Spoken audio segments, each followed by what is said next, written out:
4020. It's the day before the Super League launch, unless you're listening to this after the Super League launch, in which it isn't. Welcome to 4020, the podcast, as we are about to join our man in the Midlands, which I realise is like Wembley, in so much as you pronounce it Wembley, Midlands, but there's no in there. Michael Shires. Michael, how are you? I'm very good, thanks, Rich. Yourself? Getting there. The last time you were on was during the World Cup, is that right? It seems so long ago now.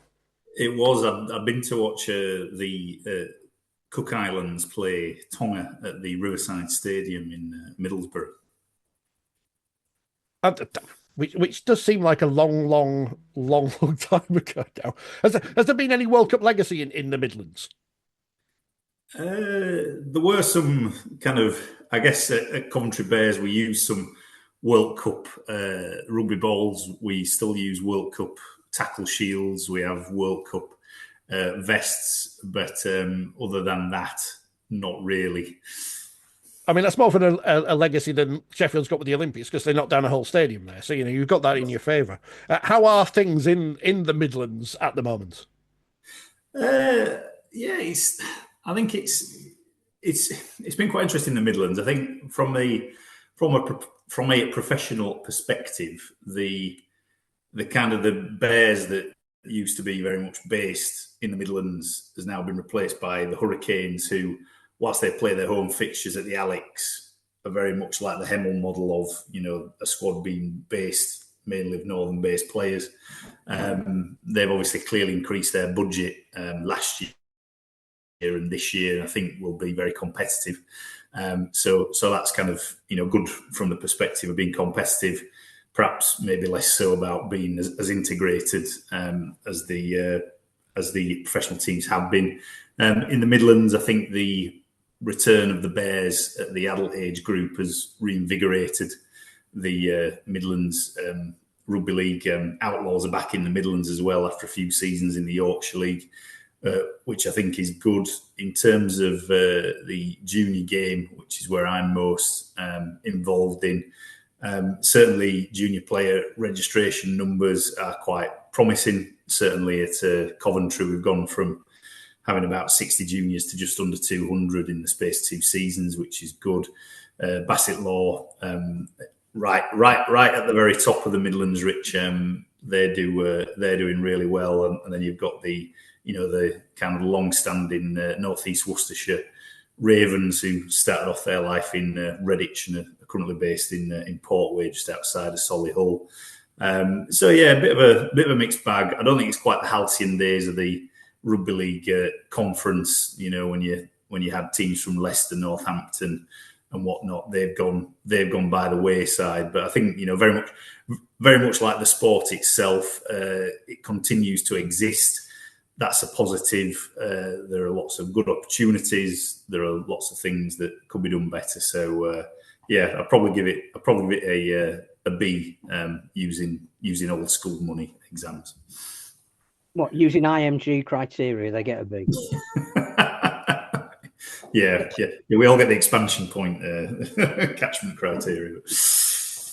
Just on the Hurricanes, so I know you're not directly involved with. Obviously, they've appointed Earl Crabtree as their MD. Has that had any cut through down there? Because it's an innovative signing. He is a very recognisable public figure. I think within the people that follow the Hurricanes and actually follow Rugby League, yes, I think it's a good thing. I think it will certainly help with recruitment of players. I suspect Earl has quite a network, which is good. But I think in terms of the cut through with the wider public, the Hurricanes don't really register, if we're being truthful about it. The big thing that the professional sides have never had in the Midlands is they've never really had a winning team to get behind. Hopefully, I think with a winning team, I think that brings greater legitimacy and will hopefully keep people coming back. It's a bit like you kind of get the sugar hit for people going the first time. But if you're getting 40, 50 points put on you, it doesn't really attract you back. The Alex is a good stadium. It's a little like Don Valley in that sense that you've got the running track round it, but it's, certainly the best stadium in League One in terms of the facilities, albeit a little like Sheffield and perhaps Huddersfield have struggled with it. It's maybe a touch too big. But, to be fair to the ownership group, they're certainly investing, if you could ever say that, in terms of sports outside of North America and Australia and the top end of the Premier League. They're certainly investing more money into the playing group, than has ever been invested. And I have to ask, is there still a team at Warwick University? That is a good question, Phil. I know the team at Coventry University folded, and on the basis I've not seen Warwick University when I kind of follow the Boosa, as I think it's called now, rather than the SRL. I doubt it.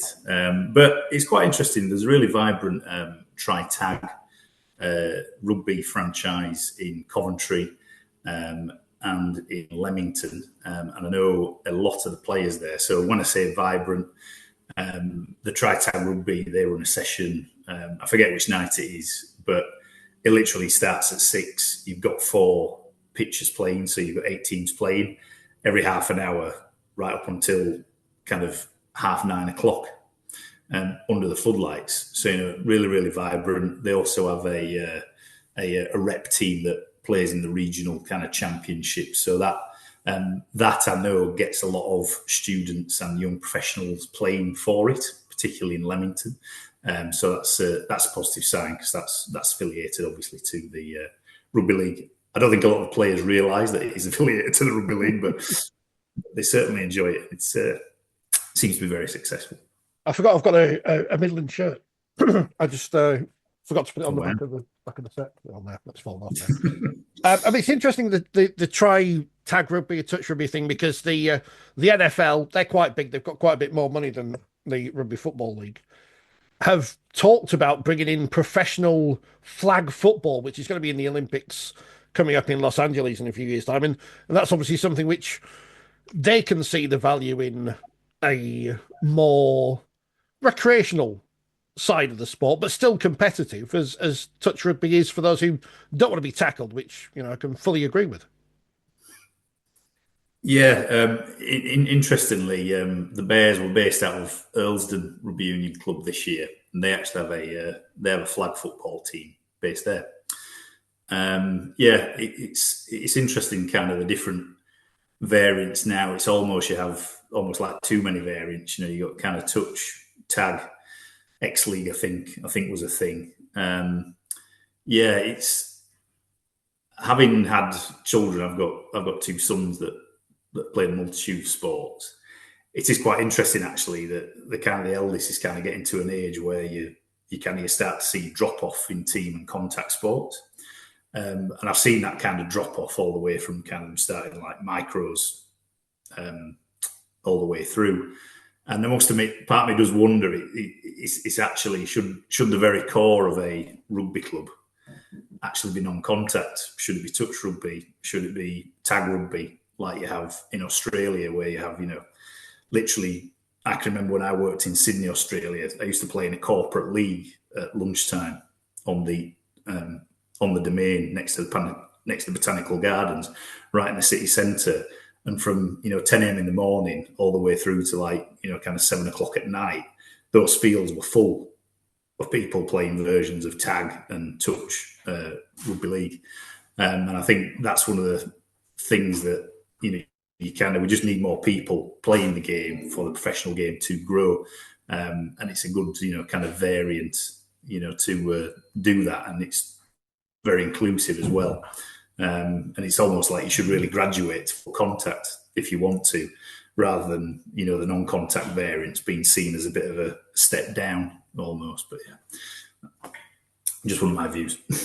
I mean, it looks good as well that the more people you have participating in whatever form of what we call rugby league, the better it is for Sport England and trying to get funding and stuff. So anything that increases participation numbers for those who don't want to be smashed can only be a good thing. How is Coventry these days? Now that they've taken a step back from the professional level, as you say, things appear to be still going well there.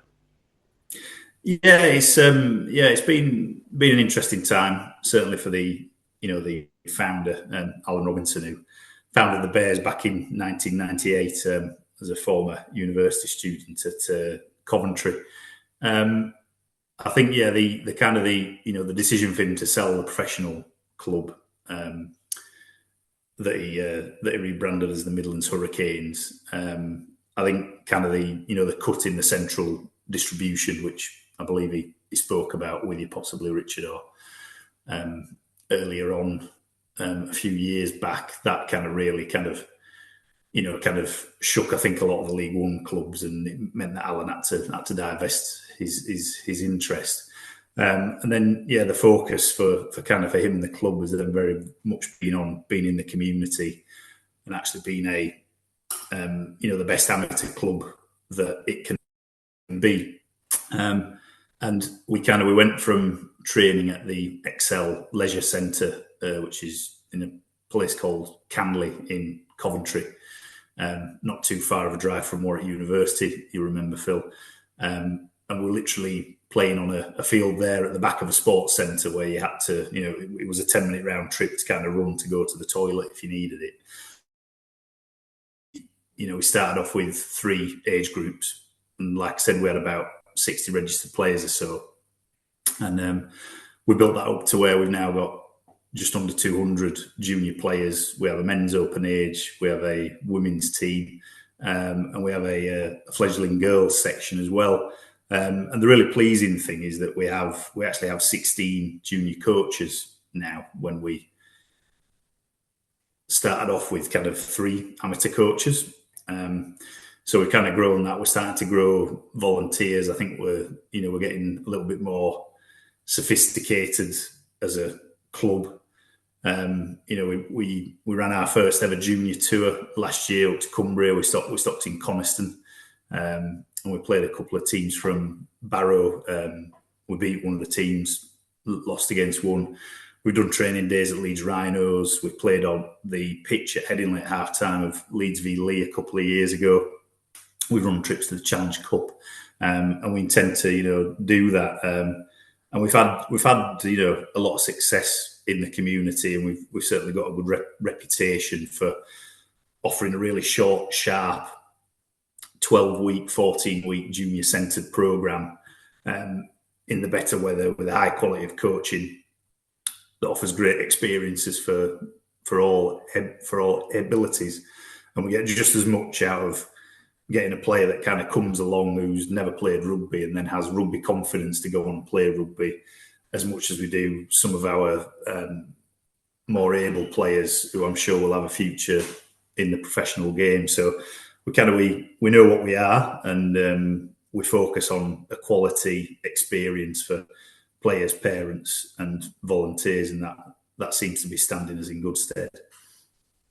I know you're a student of the wider game, and we may even come back to the student game because you're a student of the student game. But what would have happened, in your opinion, if the Coventry Bears open age men's team had won through to the 3rd round of the Challenge Cup, and this weekend were on their way up to, I don't know, let's say, Headingley, to play an established Super League team?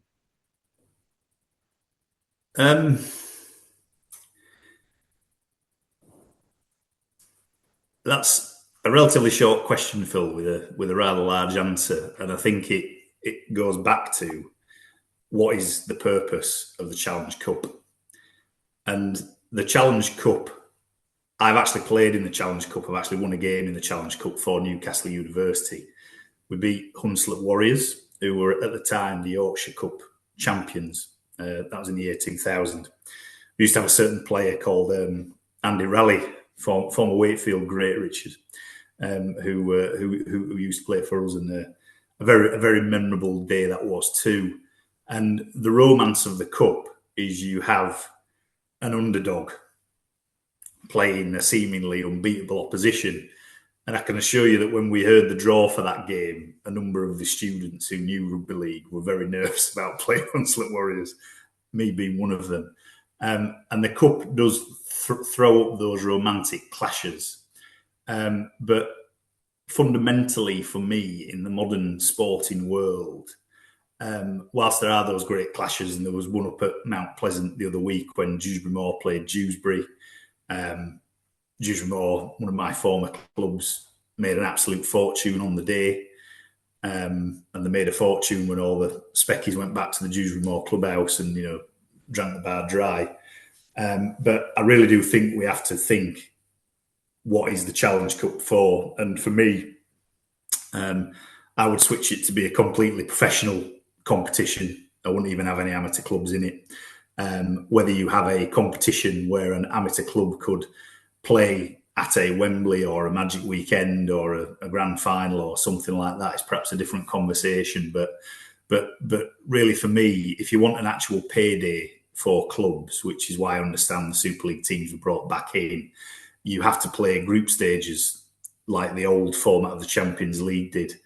And you have to have League One, Championship and a Super League team in groups of 4 so that you can sell the games in season ticket packages, be that home or away. And then you have that duty of care element because you're talking about professional players. At worst, you've got a semi-pro team. Query whether some of the semi-pro teams should be in the pro team at all, but that's another question for another day. You get the certainty then of the season ticket sales. You get the certainty of who you're playing so you can plan for the fixture. And I think that, to me, is the cup just really needs completely reimagining because I think the last time they sold it out was Leeds v Wigan, Phil, in about 2010, I want to say. And that was when the Ring of Indifference used to be automatically all sold. So really, we've never had a true sellout at the new Wembley ever since its existence. So I think that cup needs to be part of a wider plan rather than, don't be wrong, the guys from West Warriors, I can remember Dewsbury switching a fixture against Leeds years ago when Francis Cummins was playing. He was captain on the day, and Dewsbury did that to make money. West Warriors don't have a suitable ground. So I don't have any issues with West Warriors having a great day at Headingley and what a memorable day for all their players. But fundamentally, that's just not safe, in my opinion. I just thought I'd ask you because I knew you would have the rationale behind it. I think it's important to get that perspective from someone who is involved in a community club to actually, put that over rather than just say, oh, it's the romance of the cup, because actually I don't think it is. I think that there seriously is an issue this weekend, and even if those games hopefully do not carry a single injury for any of the players playing in them, I'm not sure how we would even mitigate the high scores that are likely to come from them. But I just thought your perspective is an interesting one on that. The student game, I know that you've been passionately involved in it since you started playing. You just mentioned you had your most memorable moment playing for a student team. Do we do enough? I mean, I know it's a question we've posed between us before, but there's some massive resource there that we're not tapping into, both in terms of players coming to the sport who may then, go back to their own communities and either start a team or play for a team if it exists there, potential sponsors, potential match officials. Do we do enough? We probably do the best we can with the resources we have. In my time being involved in Student Rugby League, there's always been resource dedicated with almost like a central manager. Used to be Neil Wood in my day. I don't think the person that then it was Matt Jeffrey. It's an interesting one, the student game. What we don't do enough of, and should be relatively easy to do, is to harness former players. So on March the 22nd this year, we've got the Newcastle University Rugby League Old Boys annual fixture and dinner. We'll probably get about 100 old boys there. And you effectively, you meet up on the Friday, have a few drinks, you play the game on the Saturday against the current students. I don't play anymore. And then you go for a dinner in the evening. And it was quite interesting, actually, when I was looking at some of the past players who were coming back this year, kind of my kind of generation in the mid-40s, they're now starting to reach almost like the peak of their professional, lives, as it were. And it's interesting to see where different people have ended up, both geographically and professionally. And there is a lot to, I think, harness there.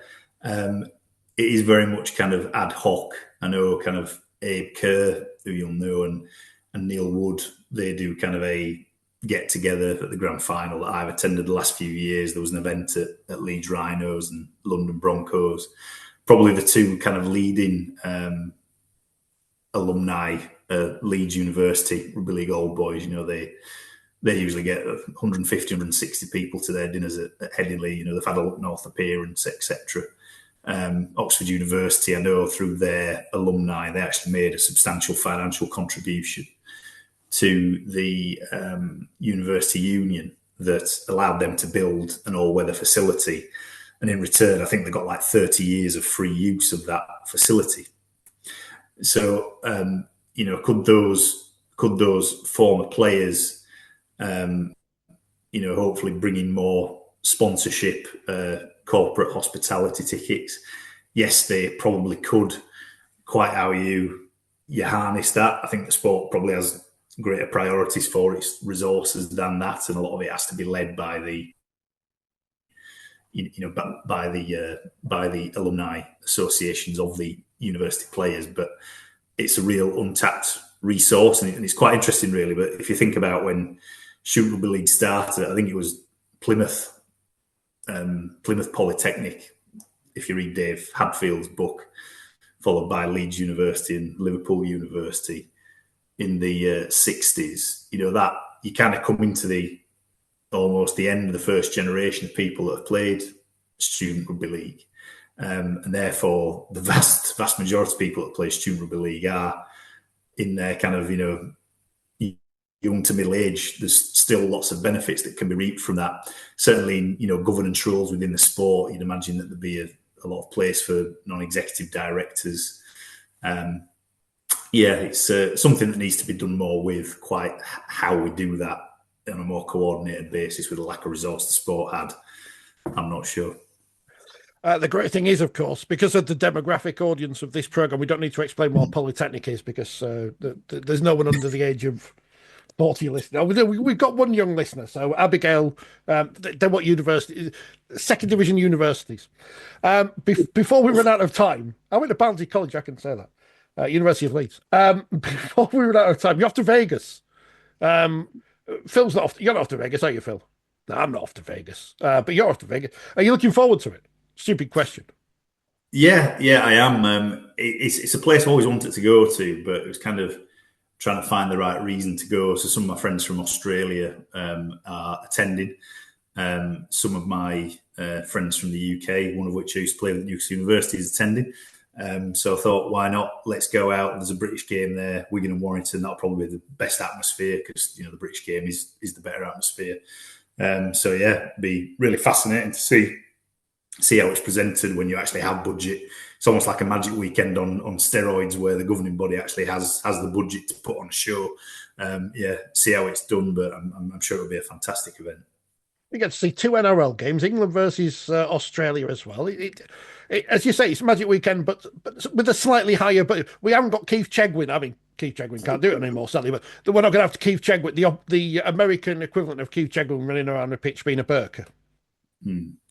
Yeah, it will be fascinating. It's an interesting one, really, because if you think of it as a play by the game, the idea that suddenly there'll be this professional competition in America is utterly ridiculous.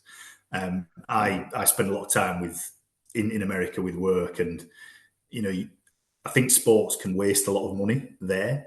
Whereas what I really like about what the NRL are doing is effectively they're going after revenue raising, mainly via gambling. If you put your ethics and morals to one side about that is really promising, because it exposes a sport to massive new revenues, and the people that go, hopefully they take up a subscription, which, whilst it may not change the world, it will, every little helps, as a famous supermarket says. And also I like all the events that they do around it. It offers an opportunity for, kind of new players to be seen, for masters teams to hold events for nations to play each other, Canada, America, etc. I think it provides a real focal point. But the great thing is it's for 5 years. It's not just a one hit like, say, Coventry in 2016 of the World Cup. It actually has a thought process. Possibly Bristol at this point, because everyone refers back to 2013 and was it Cook Islands, USA, Phil? It was. I was actually at the game, Richard, in Bristol at Ashton Gate, a highlight of Midlands Rugby League. But again, that's the trouble with these things. If you can actually follow them up with kind of tangible and sustainable, you're almost better off not doing them and focusing resource on where you can get that legacy from it. We should even mention the USA Rugby League, Phil, because they seem to be, every time Steve Mascord posts another story, I think, why do we even bother? What's going on? Is it? They fall out with Canada, just going off their president, and now, before we even talk about Keithley doing that, we'll have to talk about that tomorrow. But that's not even the issue, is it? We're taking elite sport to a market that absolutely soaks up that idea, and I think the whole key to this is the legacy is how many people can we get watching either Super League or the NRL. It's not anything other than that, and if we look at it from that perspective and they keep inviting us back after the initial 5 years is done in Vegas, if Dallas wants to host some elite rugby league or whoever it might be, then I think that's the market we're now in. It's global sport. So I think it is really exciting. I mean, you just mentioned the double header at Coventry. I think I'm still thawing out from that in 2016. Yeah, it was very cold. It's a good point you made though, Phil, actually, because if you think about it, with the NRL in kind of Vegas, it actually enhances the product more in the home markets, because if you're in Australia, the AFL don't do that, which is a big competitor. Cricket don't do it. Soccer doesn't do it. It makes the NRL look global and look massive, and likewise Super League. Sky will be interested in that because it's relevant. It's got buzz, and actually it will probably, the largest impact will probably be because as a player watching, I think I want to be a part of that. That's something to aim for. It's something that other sports don't. I think the other thing is we've got both have got broadcast deals coming up in the not too distant future, and they're going to have to show the potential suitors why they're worth investing and why they're different, and why the word we use a lot, but people need to using about us is innovative. And I know that we haven't got too much longer. I was just going to ask you one more question. We're on the verge of the 2025 season. You've already given a grade B to certain things. What do you reckon we can look forward to this year? This year, I hope that Leeds have a resurgence. I think the sport needs its larger fan-based clubs to be performing well. I'm really excited about Wakefield being in the league this year. I think they've signed well. I think now when you look at the ground, you're not looking at it as being embarrassed, or at least parts of it. I think that'll be exciting. It'd be really interesting to see Jared Ray-Hargreaves go in the Super League if he can stay on the field and not be suspended. Interesting, the signings that Hull KR have made. Reece Martin clearly signed for his goal kicking. Massive issue for Hull KR in recent years. The goal kicking's not been up to par. It will be fascinating to see how they go. I think as well. Can anyone catch Wigan? Tristan Saylor at St Helens. Carl Felt will be really interesting to see how they go. Wigan. The only way's down for Wigan now because they won everything last year. So hopefully the wire under hopefully they don't suffer second season syndrome under Sam. Good Dewsbury lad there.